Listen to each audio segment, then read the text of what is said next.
Voilà, c'est avec joie que nous voulons vous saluer, resaluer pour les amis qui sont dans la salle. Nous avons déjà présenté les salutations, ça se refait. Et maintenant, pour tous ceux aussi qui nous suivent sur leur écran, là où ils sont, peut-être encore dans les derniers jours de vacances, ou chez eux à la maison, ou peut-être en convalescence à l'hôpital, ou certains sont au travail, puisque certains travaillent les week-ends, un peu comme les pasteurs. Mais voilà, eux, ce n'est pas tous les week-ends. Mais enfin, bienvenue en tout cas à tous. Nous avons regardé un peu, les amis de l'équipe vidéo me transmettent une fois par mois les statistiques. Elles sont toujours très encourageantes. Merci à tous ceux qui nous suivent et qui participent en quelque sorte à ce culte. En tout cas, une partie du culte, la prédication et les chants et la Sainte Seine, comme nous le faisons depuis plusieurs dimanches maintenant. En fait, c'est notre 68e culte en vidéo, depuis plus d'un an, et c'est en présentiel la 12e rencontre aujourd'hui que nous pouvons tenir ensemble les uns avec les autres. La Bible dit, le psalmiste disait, « Mieux vaut un jour dans tes parvis, dans ton temple, que 1000 ailleurs. » Ou encore, il déclare, « Je suis dans la joie quand on nous dit, allons à la maison de l'Éternel. » Et j'espère que c'est la joie que le Seigneur met dans nos cœurs aujourd'hui, de venir à la maison du Seigneur, de nous retrouver et de bénéficier de la communion fraternelle. Nous allons chanter ensemble, si vous le voulez bien. Alors, j'ai choisi dans les classiques, numéro 118, « À toi la gloire ». Et je vous propose qu'on se mette debout pour le chanter. Donc, même si on a les matchs, qu'on essaie de faire ça avec conviction, pour que ça passe sur les enregistrements, et pas seulement aux enregistrements, mais que l'on fasse de notre cœur, bien sûr, tout notre cœur, la gloire du Christ ressuscité.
Merci bien, nous pouvons reprendre place. Vous savez que plusieurs de nos cantiques ont été composés par des grands noms de la musique pour les temps passés et encore pour aujourd'hui, des compositeurs qui, ici c'était une mélodie en tout cas de Frédéric Handel. Ce n'est pas de lui les paroles, mais en tout cas la mélodie et des paroles chrétiennes ont été mises sur ce qu'il avait écrit, en tout cas comme musique. Moi, je vous propose maintenant une lecture dans les Écritures, si vous le voulez bien, dans l'Épître aux Romains. Épître aux Romains, la première des épîtres dans le Nouveau, des lettres, puisque les épîtres, ce sont des lettres, ça fait un mot un peu pompeux, c'est toujours plus agréable de prendre en tout cas les mots un peu plus modernes. La lettre de l'apôtre Paul aux chrétiens de Rome. Puisque malgré les persécutions au temps de l'Empire romain, il y avait beaucoup de chrétiens, même dans la maison de César, nous disent les Écritures, n'est-ce pas? Donc, voilà, Romains au chapitre 7, et nous lirons à partir du verset 14. Romains 7, 14. Nous savons en effet, il parle aux chrétiens, nous savons en effet que la loi est spirituelle. Mais moi, écrit l'apôtre, je suis charnel, vendu au péché, car je ne sais pas ce que je fais, et je ne fais pas ce que je veux, et je fais ce que je hais. Or, si je fais ce que je ne veux pas, je reconnais par là que la loi est bonne. Et maintenant, ce n'est plus moi qui le fais, mais c'est le péché qui habite en moi. Ce qui est bon, je le sais. Ce qui est bon, je le sais, n'habite pas en moi, c'est-à-dire dans ma chair. J'ai la volonté, mais non le pouvoir de faire le bien, car je ne fais pas le bien que je veux et je fais le mal que je ne veux pas. Et si je fais ce que je ne veux pas, ce n'est plus moi qui le fais, c'est le péché qui habite en moi. Je trouve donc cette loi. Quand je veux faire le bien, le mal est attaché à moi, car je prends plaisir à la loi de Dieu selon l'homme intérieur, mais je vois dans mes membres une autre loi qui lutte contre la loi de mon entendement et qui me rend captif de la loi du péché qui est dans mes membres. Misérable que je suis, qui me délivrera du corps de cette mort? Grâce soit rendue à Dieu, c'est par Jésus-Christ notre Seigneur. Jusque-là, nous reviendrons sur le texte tout à l'heure dans la prédication. Nous prions ensemble, si vous le voulez bien. Notre Dieu, notre Père, nous sommes heureux de nous retrouver chaque dimanche de plus en plus nombreux en présentiel et certainement aussi sur les écrans Internet, au travers d'Internet. Merci Père Céleste, parce que tu redonnes vie à ton Église. Nous avons été privés des églises dans le monde entier, privés de rassemblements, de réunions, de communion, de joie d'être ensemble. Merci parce que maintenant, les portes à nouveau semblent s'ouvrir. Merci, nous en profitons et nous sommes heureux, Seigneur, de retrouver la communion fraternelle, de nous voir, de nous saluer, de parler ensemble, de chanter ensemble, de partager le pain ensemble, de lire la Bible ensemble, de chanter, d'écouter la prédication. Merci, Seigneur. Merci, notre Dieu. Bénis ces moments que nous passons ensemble. Pour chacun de nous ici présents et pour tous ceux qui suivront ce culte là où ils sont, peut-être très très loin de nous, à des milliers de kilomètres pour certains, mais en communion, tout près les uns des autres par le Saint-Esprit. Bénis cette rencontre, Seigneur, bénis tous les amis qui comptent sur toi, qui appellent, qui t'appellent comme secours, comme aide, comme sauveur, comme Seigneur. Pour ceux qui sont malades et qui demandent, et qui prient pour la guérison, nous nous joignons à leurs prières. Pour tous ceux qui sont jeunes encore et qui vont reprendre bientôt les études, Seigneur, que tu les aides à réussir. Pour tous ceux qui sont un peu plus âgés maintenant, mais qui sont en âge de se marier et qui souhaiteraient fonder un foyer chrétien, Seigneur, entends leurs prières et conduis-les dans leurs recherches. Nous prions pour eux. Nous prions aussi pour les jeunes couples, pour les jeunes parents, pour les aînés. Père Céleste, nous comptons tous sur toi, nous nous remettons tous entre tes mains. Nous pensons aussi à tous ceux qui souffrent pour leur foi, Seigneur, qui sont persécutés. Nous entendons aussi parler de cette haine qui se déchaîne en Afghanistan.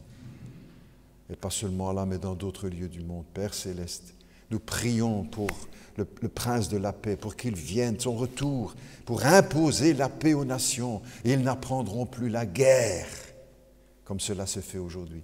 Seigneur, nous nous prions après ce temps. Et encore nous qui vivons dans des pays en paix, mais ceux qui sont au milieu de la guerre, avec leurs enfants, avec leur épouse, leur mari, leur famille. Notre Dieu, nous prions pour eux. Et nous prions pour que le temps du Messie, le temps du Sauveur vienne, qui imposera la paix au monde entier et accordera la vie éternelle à tous ceux qui croient en Jésus-Christ. Que son nom soit béni. Gloire au Père, au Fils et au Saint-Esprit. Amen. Nous allons chanter encore, si vous le voulez bien, je dis encore dans les classiques, numéro 78. Quel ami fidèle et tendre nous avons en Jésus-Christ, toujours prêt à nous entendre, à répondre à notre cri. On se met debout, si vous voulez bien. On va chanter les 3 premières et la dernière strophe. 3 premières et dernières strophes du numéro 78. On ne chante pas trop lentement, hein. Notre ami Emmanuel va nous conduire dans le bon tempo.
Je ne sais pas si vous êtes comme moi, mais parfois pendant les chants, on aimerait faire des gestes comme les enfants.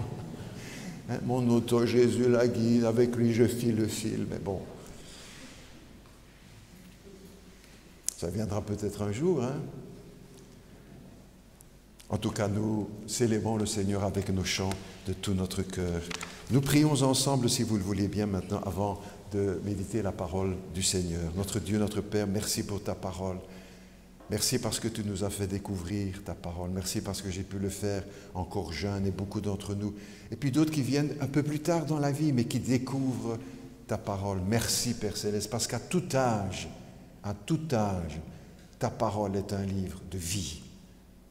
Pour ceux qui aiment la vie, pour ici-bas et pour l'éternité.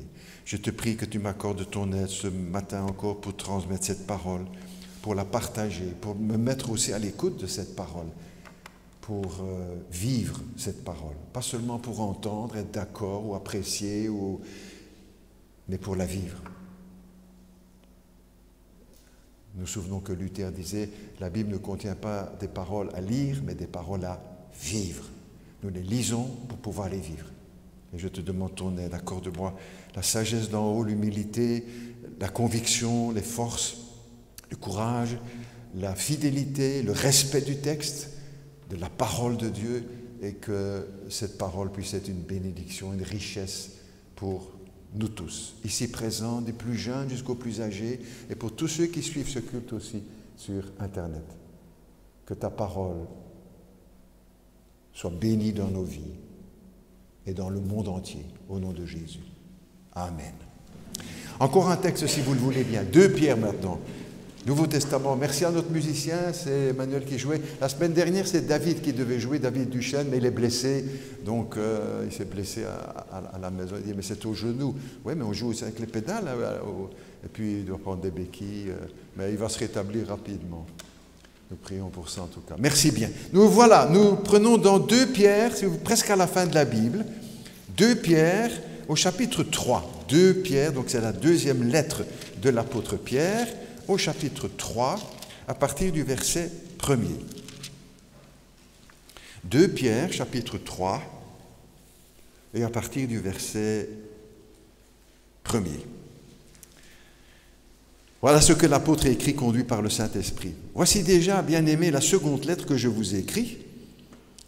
Dans l'une et dans l'autre, je cherche à éveiller par des avertissements votre saine intelligence, afin que vous vous souveniez des choses annoncées d'avance par les saints prophètes, et du commandement du Seigneur et Sauveur enseigné par vos apôtres, sachant avant toute chose que dans les derniers jours, il viendra des moqueurs avec leur raillerie, marchant selon leur propre convoitise.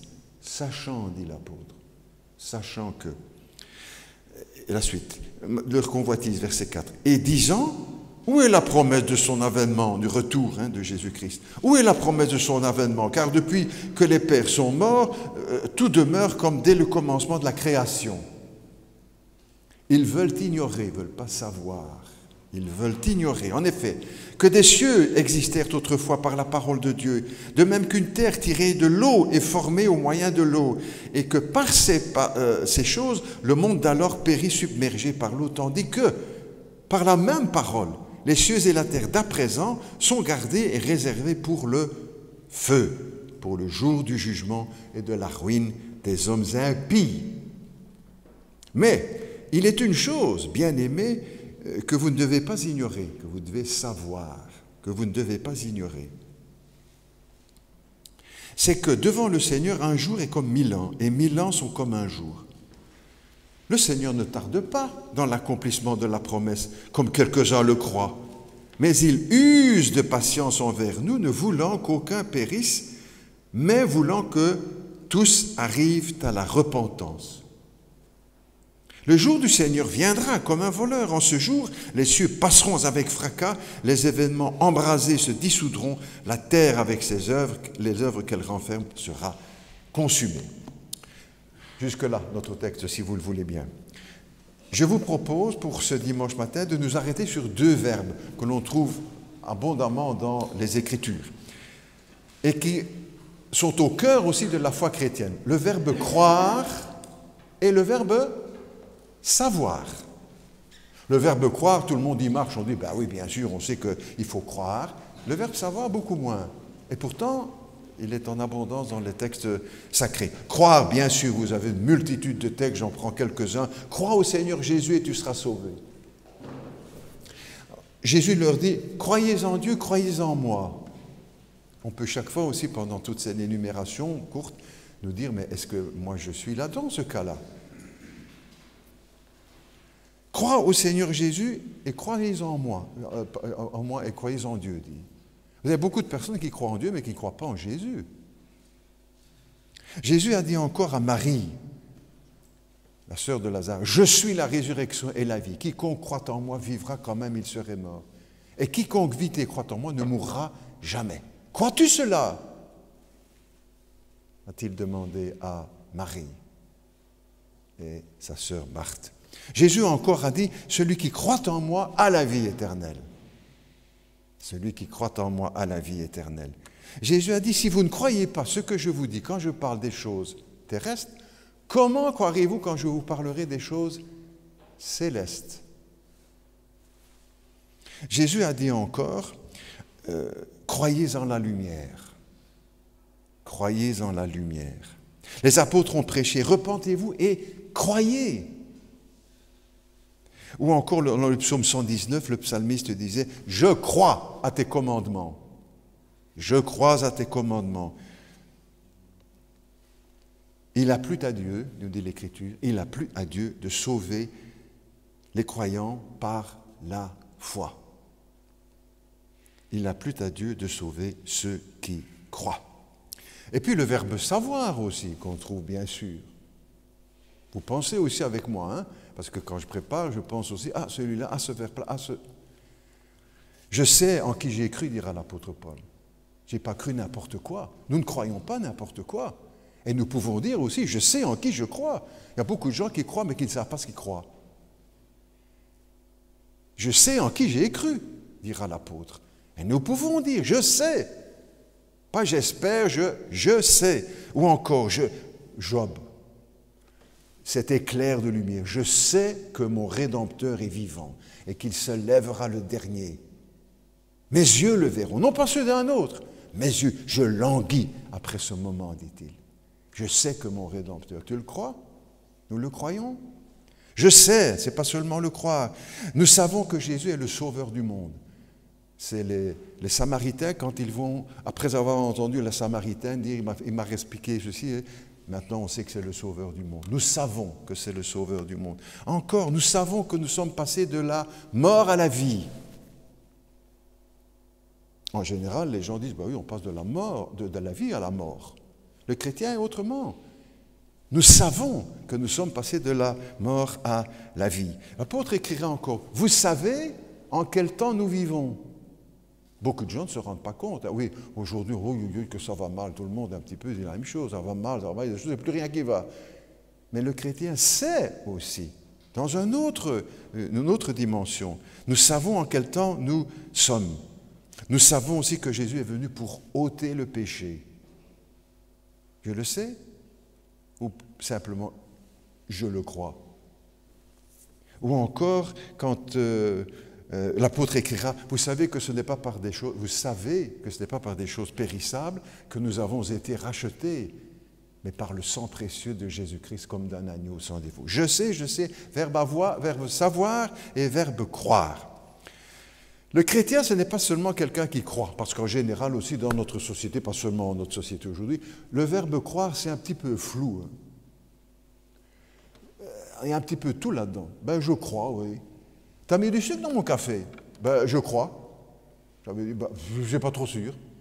Le Tour de France, il va passer ici, monsieur? Ben, je crois. Je ne suis pas trop sûr, peut-être bien, peut-être bien, non. Mais pas pour le chrétien. Le verbe croire, c'est aussi le verbe savoir, et les deux sont liés. Jésus-Christ l'a déclaré, nous pouvons dire « je sais ».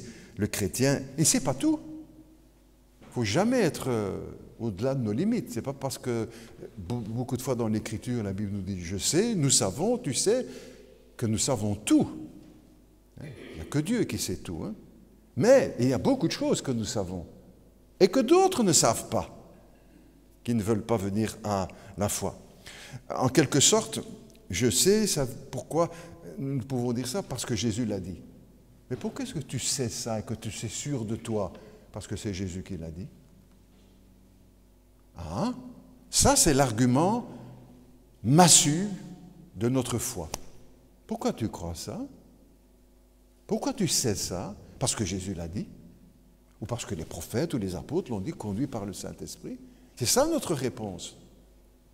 Ou c'est parce que ça m'a l'air vrai, ou c'est plus ou moins ce que je pense. Non, non. Parce que Jésus-Christ l'a dit. Ou les prophètes l'ont dit, conduit par le Saint-Esprit. Ça, c'est à l'opposé de notre société, n'est-ce pas? La philosophie de notre société pourrait se résumer avec ces quelques phrases. Nous ne savons rien. On ne sait rien. Il n'y a pas d'absolu. Il n'y a pas d'absolu. Donc, tout est à remettre en question. Il n'y a aucune certitude. Il n'y a plus de vérité absolue. Les gens disent ça autour de nous. Chacun a droit à sa vérité. Il n'y a plus de vérité absolue. Donc on ne sait plus vraiment, ou encore quand il n'y a plus de morale absolue. Chacun fait sa petite morale. Le pédophile aussi fait sa petite morale. Hein? Mais tout le monde dit c'est bien. Hein? Le chrétien parle autrement. Et c'est cela que nous rencontrons aussi dans notre société, beaucoup d'agnostiques. Oh, qu'est-ce que c'est les agnostiques? Ça n'a rien à voir avec les élastiques ni les moustiques. Hein? Les agnostiques, ce sont ceux qui disent, moi, je ne sais pas. Gnosis, on ne va pas jouer les savants, gnosis, ça veut dire savoir, hein, la connaissance. Et alpha, le à qui précède, alpha privatif, je ne sais pas. Ils ne disent pas je suis athée, parce qu'ils ne savent pas prouver que Dieu n'existe pas. Ni prouver qu'il existe, dans un sens, entre guillemets. Alors ils sont agnostiques, ils ne savent pas. Comme François Mitterrand, jusqu'à la fin de sa vie encore, il était malade et mourant, il savait. Il dit, je n'ai pas encore tranché. Il n'avait pas encore fait son choix, il ne savait pas encore. Vous vous souvenez peut-être aussi, il y a bien longtemps, peut-être pas quand même des siècles, il y a plusieurs années, Jean Gabin a chanté, a interprété, récité plutôt, parce qu'il ne chante pas, c'est une récitation de « Maintenant je sais ». Vous avez peut-être entendu, c'est très beau, vous cherchez sur votre... Je résume quelques phrases, qui dit dans sa chanson, hein, « À 10 ans, je voulais tout savoir. À 20 ans, j'étais certain de tout savoir. À 30 ans, je me demandais si je savais vraiment quelque chose. À 50 ans, j'étais convaincu de ne plus rien savoir. Et aujourd'hui, tout ce que je sais, c'est que je ne sais rien. Mais ça, je le sais. » C'est très joli, vous écoutez ça à la maison, vous pouvez... C'est l'esprit du XXe siècle, ça, on ne sait plus rien, il n'y a plus rien de sûr. Mais la parole de Dieu, elle emploie un autre langage. Pour les chrétiens, pour vous, pour toi, pas seulement le verbe croire, mais le verbe savoir.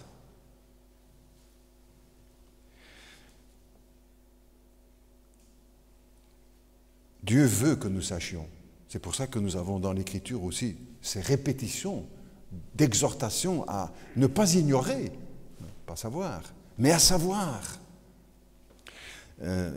Et c'est pour cette raison que Dieu nous a donné aussi sa parole, pour que l'on sache par sa parole. Pas besoin d'une révélation spéciale, vous savez. Faites-moi comprendre quelque chose que je... Mais c'est dans la parole ce qu'on doit savoir. Hein? Ah, le Seigneur m'a dit que... Ouais. Il y en a beaucoup, vous savez, qui disent ça. Le Seigneur m'a dit que. Je sais que. Attention à tout ça. Soyez prudents. Connaître et savoir. Vous savez, on a chanté, vous avez, je ne sais plus qui chantait ça, Sheila, qui a inventé l'école? C'est ce sacré Charlemagne. Ce n'est pas Charlemagne, vous savez, qui a eu cette idée folle d'inventer l'école, voilà. Je vois qu'il y a des grands spécialistes de l'école ici. Mais je faisais partie de ceux-là, vous savez. En tout cas, jusqu'à un certain âge. Après, quand je suis arrivé au Seigneur, là, je voulais apprendre beaucoup. C'est pas Charlemagne qui a inventé, vous savez. C'est les réformateurs. Ce sont les réformateurs qui ont mis en place des écoles, pas seulement des églises, mais des écoles, pour apprendre, pour que les enfants puissent apprendre à lire la Bible, pour qu'ils sachent, pour que les petits garçons et les petites filles, déjà les réformateurs travaillaient à cela et ont mis cela en place. Aujourd'hui, on gomme un petit peu tout ça, on essaie de sortir des grands noms, c'est lui qui a inventé. Non, c'est pas lui. Ça, c'est la chanson. La vérité, c'est cette histoire, l'histoire. Ce sont les réformateurs qui ont mis en place ces écoles pour le peuple, pour que le peuple sache où est la vérité, et pas seulement en se remplissant les oreilles avec ce que rabâchaient les prêtres et le clergé. C'est eux qui ont voulu ça, pour savoir. Dieu veut aussi que nous sachions. Les disciples aussi, à un moment donné, ont reconnu qu'il en est un qui connaît tout. Et il a fallu du temps, vous savez, ils n'ont pas compris tout de suite. On pense que c'était le grand et fidèle serviteur qui marchait avec Jésus et qui le suivait, qui comprenait tout et quand les mots...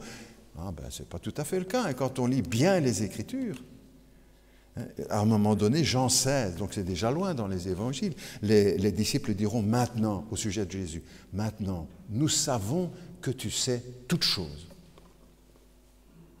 Et nous, et moi, et toi, est-ce que tu sais ça, que Jésus sait toutes choses? Et que c'est pour ça qu'il faut lui faire confiance?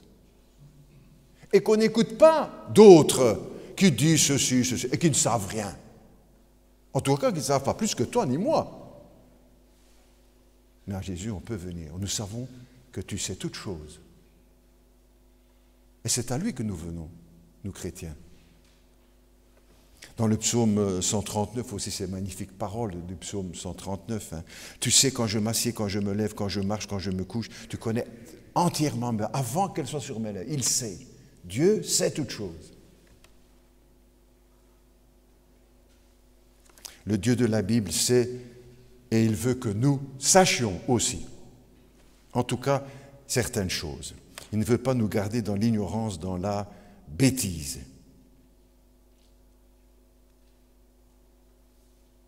Souvent, la Bible nous donne cette exhortation, sachez, sachons, sache, le verbe savoir, où vous ne devez pas ignorer.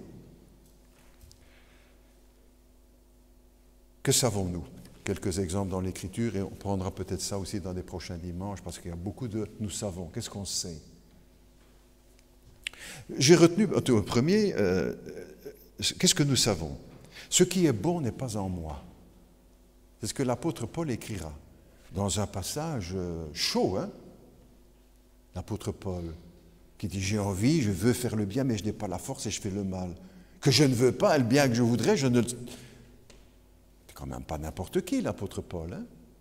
Mais on se retrouve aussi dans son expérience, lui, le grand serviteur de Dieu. Parce qu'il y a bien des choses qu'on ne veut pas faire et qu'on fait.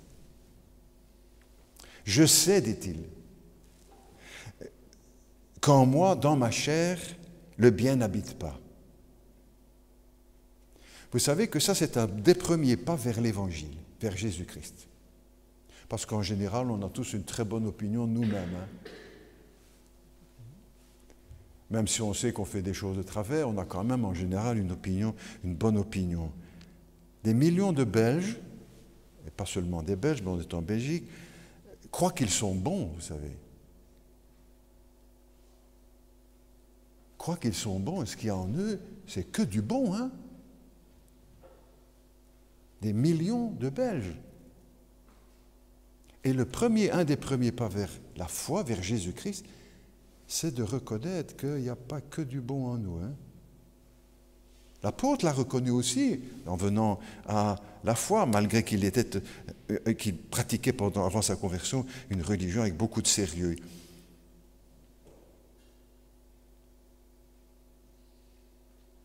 On entend certains, ouais, il a fait des bêtises, mais le fond est bon. Vous avez déjà entendu ça, hein? Oui, le fond est bon. La Bible dit le contraire, vous savez. Le fond n'est pas bon. Notre fond, tu le sais. Il faut le savoir. Je sais, dit l'apôtre. Le chrétien doit savoir cela. Jésus a dit, c'est du cœur de l'homme que viennent les mauvaises pensées, les adultères, la pornographie, les meurtres, le vol, la cupidité, la méchanceté, les fraudes, les dérèglements, la calomnie, l'orgueil, la folie. D'où est-ce que ça vient? De notre fond. Le philosophe, on sait, assez, je crois, les uns et les autres, que le philosophe Jean-Jacques Rousseau s'est trompé quand il disait « l'homme est bon, mais c'est la société qui le corrompt ». Jésus dit le contraire, vous savez. L'homme est mauvais, et c'est lui qui corrompt la société. C'est pour ça que notre monde est, on ose le dire, pourri. Mais tu entends des choses que tu dis « mais c'est pas possible ». Eh oui. Ah, on parle tellement des réseaux sociaux, hein, c'est la grande actualité. C'est quoi les réseaux sociaux? C'est beaucoup de boue, hein? Mais ce n'est pas seulement les chrétiens que, oh, mais vous voyez le mal partout, ceci, cela. Même en dehors des chrétiens, du monde chrétien, les remarques, les critiques qui sont faites, et des grandes chaînes de distribution, je ne sais pas comment on appelle ça, bref, sur Google et ces machins-là, qui pensent couper certains tellement c'est violent, c'est méchant, c'est haineux. C'est ça qu'il y a dans le cœur de l'homme. Et ce n'est pas la société qui le corrompt, c'est nous qui l'homme naturel qui empoisonne la société, parce que c'est du cœur de l'homme que Jésus a dit que viennent les mauvaises pensées, etc. Ou encore déjà Jérémie qui disait le cœur de l'homme est tortueux. Il dit, oh pasteur, vous êtes dur. C'est pas moi qui suis dur. Hein. Moi j'encaisse comme vous. Hein. Et je dis aussi, attention Philippe, hein, ton cœur peut être tortueux. Oui, on est converti, on est né nouveau, etc. On est pasteur, mais attention, notre cœur est tortueux et méchant par-dessus tout. Tu le sais? Nous savons. Je bénis Dieu et sa parole qu'il me fait savoir que ce qui est bon n'est pas en moi et qu'il faut qu'il y ait vraiment un travail du Saint-Esprit et de la parole pour transformer, pour arracher ce mal, pour le pardonner.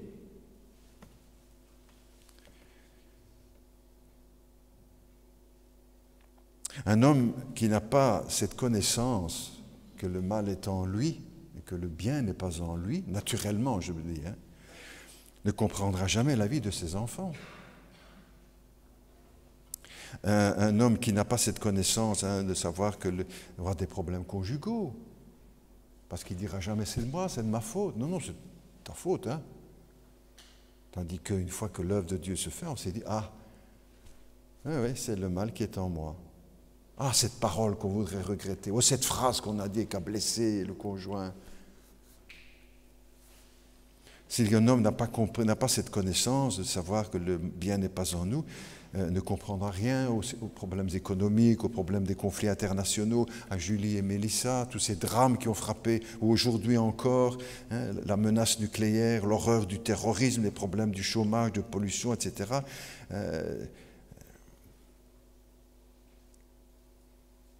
Si on sait que le bien n'est pas en nous, dans l'homme, naturellement, alors on peut comprendre ces choses.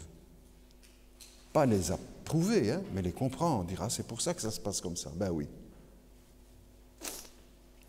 J'ai vu dans une vitrine de librairie, sur les pages de couverture, c'est une revue, un acteur américain, Richard Gere. Bon, on a vu, je crois. Il disait ceci aux journalistes, « Je vois émerger en moi tout ce que j'ai fait de mal. » Ah, il est sur la bonne route. Je ne sais pas s'il ira jusqu'au bout, mais en tout cas. Ceci nous rapproche de l'apôtre Paul, qui dit « Ce qui est bon, je le sais, n'habite pas en moi. » Nous devons le savoir, tous. Ça fait partie aussi de l'Évangile. Ce savoir n'est pas très flatteur, et c'est ça que ce n'est pas très populaire d'aborder cette question, et pourtant, c'est les premiers pas de l'Évangile vers la réponse et le pardon de Dieu. Chacun de nous, chrétiens, c'est ce que nous avons reconnu, en tout cas quand nous sommes venus à notre conversion, et j'espère pas seulement à ce moment-là, mais tout le long de la vie, de savoir ces choses peut nous éviter beaucoup de problèmes. Ne l'oublions jamais. Il y a aussi d'autres choses maintenant, beaucoup, hein. Nous allons en survoler quelques-unes. L'apôtre Pierre écrira « Sachez », il faut le savoir, et il s'adresse aux chrétiens, à nous. « Sachez avant tout, sachons, que dans les derniers jours, il viendra des moqueurs disant « Où est la promesse de son avènement, du retour du Seigneur ?» donc, hein. Ou Paul écrira encore à Timothée « Sache que dans les derniers jours, il y aura des temps merveilleux. » Non, il y aura des temps difficiles. Il y a 2000 ans qu'ils écrivaient ça. Au XIXe siècle, quand c'était l'explosion technologique et l'industrie, etc., on croyait que le monde allait changer, qu'il y aurait plus de...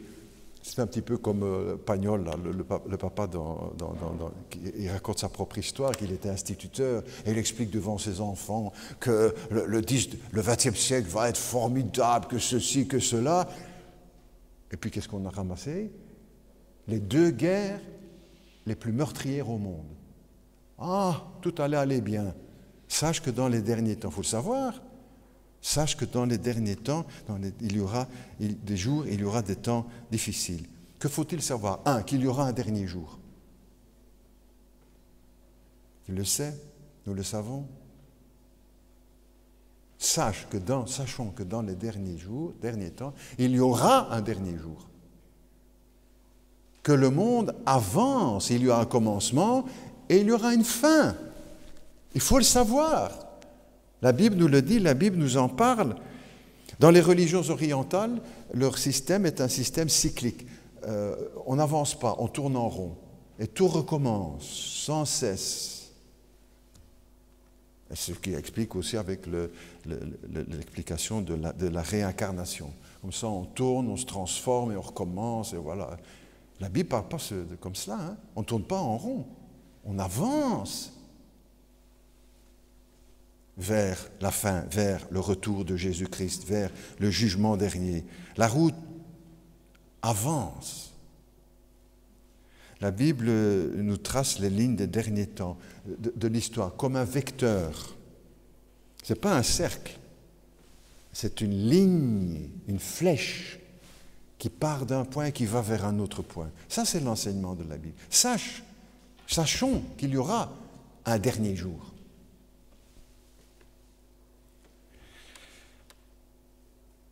La vie n'est pas un éternel recommencement. Nous devons savoir que le monde aura une fin. Comment la Bible décrit-elle les derniers jours, des temps difficiles? Nous devons le savoir. Et on vit pour le moment là. C'est pour ça que aussi beaucoup de questions viennent, pas seulement dans le cœur des chrétiens, mais parfois d'autres personnes qui disent « mais il n'y a quand même plus rien qui va, il va se passer quelque chose ». Sache que dans les derniers jours, il y aura des temps difficiles. Il faut le savoir. Vous avez difficile à certains moments, moi aussi, tout le monde. Et quand on avance vers les derniers jours, c'est vers ça qu'on avance, des temps difficiles. Et pour les jeunes, il faut le savoir aussi, que c'est ça que le Seigneur a dit. Ah, on nous propose aujourd'hui une mondialisation qui va tout arranger. Ils sont tous d'accord pour dire qu'il faut un gouvernement mondial.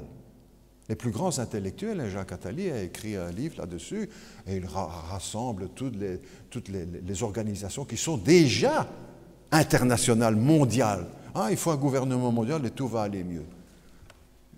J'ai lu chaque page de son livre en les dévorant. Mais qu'est-ce qu'il raconte là? Qu'est-ce que c'est? Pourquoi? Parce qu'il a confiance en l'homme. Parce qu'il ne veut pas reconnaître que ce qui est bien n'habite pas en moi, ni en mon voisin, ni... Il y aura des temps difficiles. Je disais avec l'explosion de la technologie au 19e et 20e siècle, et puis ce que nous avons connu les uns et les autres. Mais la Bible nous annonce depuis 2000 ans qu'il y aura des temps difficiles, jusqu'au retour de Jésus-Christ, jusqu'au retour de notre Seigneur. La description qu'il fait, il donne des détails aussi là-dessus, en quelque sorte, des détails.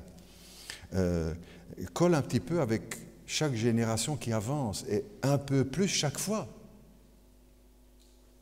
Déjà, nos parents disent « Oh, ça ne va pas bien ». Nos grands-parents disent « Ça ne va pas bien ». Aujourd'hui, on dit « Ça ne va pas bien ». Ça n'a jamais été bien. Même s'il y avait des bonnes choses, avant, on dit « Ah, mais avant, les voisins se parlaient, on faisait de la soupe pour le voisin, très bien ». Mais les enfants mouraient à 12 ans d'une pneumonie, il n'y avait pas d'hygiène. Il fallait travailler 12 heures par jour, parfois 14 heures par jour dans la mine. Parfois 7 jours sur 7, c'était mieux avant. Il n'y avait pas de machine à laver, il n'y avait pas de ci, il n'y avait pas de là, pas de là. C'était mieux avant.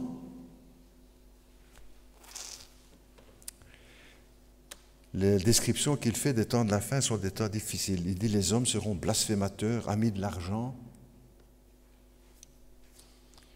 Je viens d'entendre encore, vous l'avez entendu comme moi, que M. Moreau, là, de la région de Liège, on vient encore trouver qu'il est dans une autre combine avec encore une autre société qui a fait presque un comptable qui a fait presque 1 million de détournements d'argent avec son copain Moreau. Blasphémateurs, amis de l'argent, égoïstes, rebelles à leurs parents, enflés d'orgueil, aimant le plaisir plus que Dieu, ayant l'apparence de la piété. L'apparence, le masque, l'hypocrisie. Ah, mais on prie quand même, vous savez. Oui, quand on doit aller chez le dentiste ou bien... Ah, mais je fais mes prières tous les soirs. Hein? Ouais.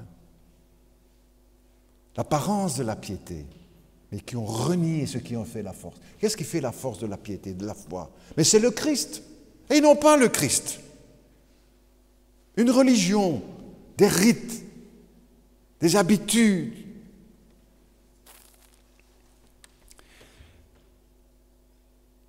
L'apôtre Pierre parle dans le même langage, où ils sont animés par le même esprit. Et il dit, sachons que dans les derniers jours viendront des moqueurs. Des moqueurs. Ils vont rire de la doctrine du retour de Jésus-Christ, qui diront rien ne change, voilà 2000 ans que les choses se passent comme ça, les promesses qui ont été données, on ne voit rien du tout. Et quand ils nous parlent, nous en tant que chrétiens, qu'on croit, mais vous croyez aux anges, vous, mais vous rêvez, vous croyez au retour, enfin, qui se moquent de nous, bien sûr, n'est-ce pas? C'est un rêve, c'est un mirage, c'est de l'utopie. Enfin, vous avez les pieds sur terre, oui, et les yeux dans la parole de Dieu. On nous dira, mais revenez à votre bon sens quand même. Vous avez peut-être vu des choses pareilles, ou des gens avec qui vous avez parlé à votre travail, mais qui vous disent, enfin, t'es cinglé, t'as perdu la tête, tu marches. Imaginez le Christ qui revient, quelle bonne blague, il faut être sérieux. Sachez que dans les derniers jours, il y aura des moqueurs. Nous en croisons, j'en croise, vous en croisez. Ils se moquent, ils veulent ignorer, dit le texte. Le texte ne dit même pas, ils ignorent qu'ils veulent ignorer. Ils ont choisi de ne pas croire. Ils ont choisi de ne pas vouloir écouter ce que la parole de Dieu dit. Ils veulent ignorer, ne veulent pas savoir. Pas de jugement de Dieu. Oh là là là là là là. Pas de jugement, qu'est-ce que vous nous racontez là? C'était un peu la même chose à la génération de Noé, a dit Jésus. Hein. Ils mangeaient, les hommes mangeaient, buvaient, se mariaient leurs enfants. Il n'y a rien de mal à ça, on fait encore la même chose aujourd'hui. Hein. Je suis marié mes enfants, etc. Il y a sûrement petits-enfants, sans doute. Il n'y a rien de mal à ça. Mais qu'est-ce que le texte veut dire? Il n'y avait plus que ça qui comptait. Il n'y avait plus que ça qui comptait. Le matérialisme, déjà, au temps de Noé. Ah! Et rien pour le spirituel. Ils ont voulu ignorer ce que le Seigneur avait annoncé. Les moqueurs du XXe siècle veulent ignorer cela. Et pour le chrétien, l'apôtre dit, il faut savoir. Il faut savoir, il donne 2 détails, il faut savoir quoi? Que devant Dieu, un jour, c'est comme 1000 ans, et 1000 ans sont comme un jour. Ça veut dire que Dieu n'a pas la même montre que nous. Le temps pour le Seigneur n'est pas enfermé comme le temps pour nous. C'est une grande question, ces questions du jeu. Je me souviens dans Jean d'Ormesson, dans les interviews qu'il donnait, ou bien les livres qu'il a écrits, il a beaucoup réfléchi sur la question, qu'est-ce que c'est le temps? À partir de quand le temps a commencé? Le temps, qu'est-ce que c'est? Ah ben pour Dieu, 1000 ans c'est comme un jour, et jour, 1000 ans. Mais tu vois les choses toutes différemment alors, hein? Quand on y arrive, parce que, bon, l'arithmétique de Dieu n'est pas la même que le nôtre. Et quand les jours passent, c'est pas parce que Dieu a oublié, hein? Parce qu'il ne s'est pas calculé ou qu'il n'a pas regardé sa montre et qu'il faudrait... Non. Une deuxième chose qu'il faut savoir, devant Dieu un jour c'est comme 1000 ans sont comme un jour, il faut savoir ne pas ignorer que Dieu use de patience. Pourquoi Jésus n'est pas revenu déjà hier, avant-hier ou demain, enfin demain? Parce que Dieu use de patience, il faut savoir. Il use de patience, ne voulant qu'aucun périsse, mais voulant que tous arrivent à la repentance. Il nous explique pourquoi les choses peuvent tarder ou prendre du temps. Dieu a constamment en vue le salut du monde, le salut des hommes, la vie éternelle, le pardon des péchés. Préoccupation première dans le plan de Dieu. Le cœur de Dieu. Le cœur du message de l'Évangile, c'est que Dieu veut que tous les hommes soient sauvés et parviennent à la connaissance de la vérité. On ne se moque pas de Dieu. On doit se rappeler cela, n'est-ce pas? Et nous aussi, en tant que chrétiens, on ne se moque pas de Dieu. On doit le prendre au sérieux.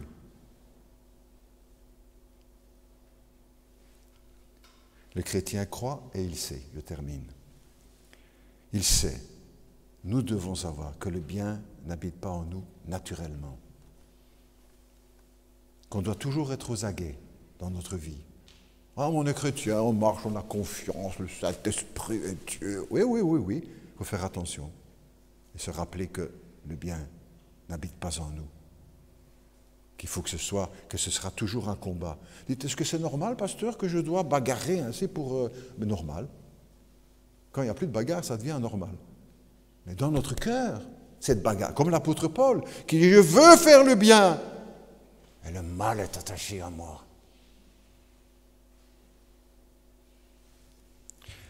Il faut savoir que le bien n'habite pas en nous. Que dans les derniers temps, il y aura des jours difficiles. Il faut le savoir. Pas pour sombrer dans la dépression ou dans le découragement ou dans l'abattement, pour le savoir que Dieu a fixé un jour où il jugera le monde avec justice. Et un dernier, aussi, il faut savoir que dans les derniers jours, il y aura des moqueurs. Et que pour Dieu, aux yeux de Dieu, un jour c'est comme 1000 ans comme un jour. On connaît la formule, hein? Tout le monde, je suis certain ici, tout le monde, et peut-être beaucoup de ceux qui nous écoutent là au loin ou au près, on sait ça avait 1000 ans. Mais ça change toute la perspective de la vie et du plan de Dieu. Il faut savoir que Dieu use de patience parce qu'il veut que les hommes soient sauvés. On prie ensemble. Notre Dieu, notre Père, nous te remercions pour ta parole.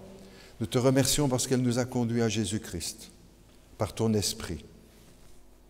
Elle nous a conduits à reconnaître notre mauvais cœur,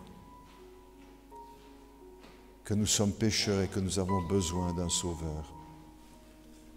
Peut-être certains parmi nous ne sont pas encore arrivés là et sont remplis encore d'optimisme sur eux-mêmes, mais qui ne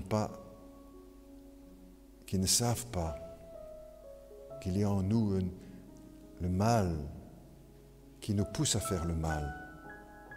Comme Jésus l'a dit, c'est du cœur que viennent. Ce n'est pas la société, ce n'est pas les autres. Ce n'est pas Jean-Paul Sartre qui a raison, l'enfer c'est les autres. Non, l'enfer il est déjà dans notre cœur, à cause de ce que nous faisons. Mais la grâce de Dieu nous a transformés. Nous savons que nous avons un Sauveur et qui transforme notre vie. Nous savons que dans les derniers temps, il y aura des jours difficiles. C'est ce que Dieu a dit. Et qu'il y aura un dernier jour. Il faut savoir que beaucoup vont se moquer de tout cela. Vont rire de nous au travail, à l'école, dans la classe. Peut-être même le professeur de religion qui va rire. Il faut savoir, il y aura des moqueurs. Il faut savoir que 1000 ans, c'est comme un jour pour Dieu, et un jour comme 1000 ans. Dieu travaille dans le temps avec des dimensions autres que les nôtres. Il faut savoir aussi que Dieu use de patience. Et peut-être que parmi nous, il y en a qui sont au bénéfice de cette patience de Dieu. Il use de patience avec vous. Il dit, mais quand est-ce qu'il va comprendre? Quand est-ce qu'il va se convertir? Quand est-ce qu'il va reconnaître qu'il ne fait pas toujours le bien et qu'il a besoin d'un sauveur, besoin d'un pardon? Il use de patience pour nous en tant que chrétiens, frères et sœurs, pasteurs. Il use de patience dans notre vie et plus spécialement pour ceux qui doivent venir à la foi. Seigneur, aide-nous à savoir. Bien sûr que nous croyons, mais ce que tu nous dis dans ta parole que nous devons savoir, garde-nous de l'ignorer. Au nom de Jésus. Amen.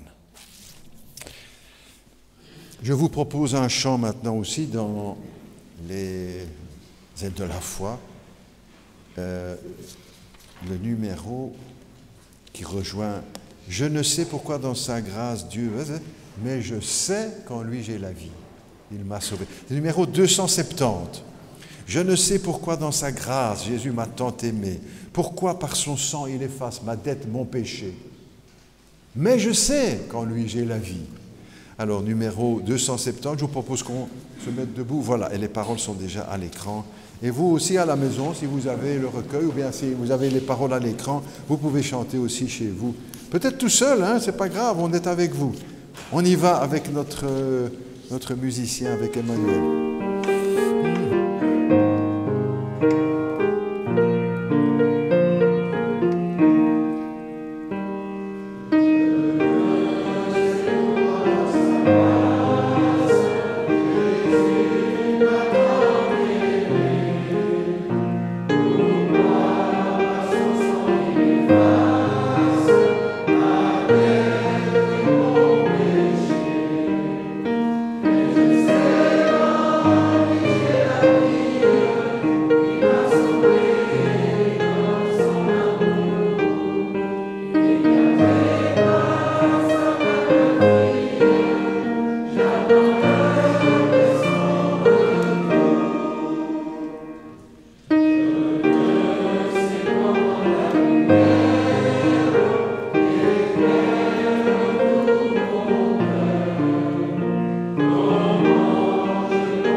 Si bien nous reprenons place, nous savons que le Fils de Dieu est venu et qu'il est venu pour sauver le monde. Ce n'est pas seulement que nous croyons, mais nous savons. La Bible nous dit aussi que la foi, c'est la certitude des choses qu'on ne voit pas, la démonstration de celles. Le pain que nous partageons nous rappelle le corps de Jésus, le sacrifice de Golgotha, le sacrifice à la croix. Le vin nous rappelle le sang de Jésus qui a coulé.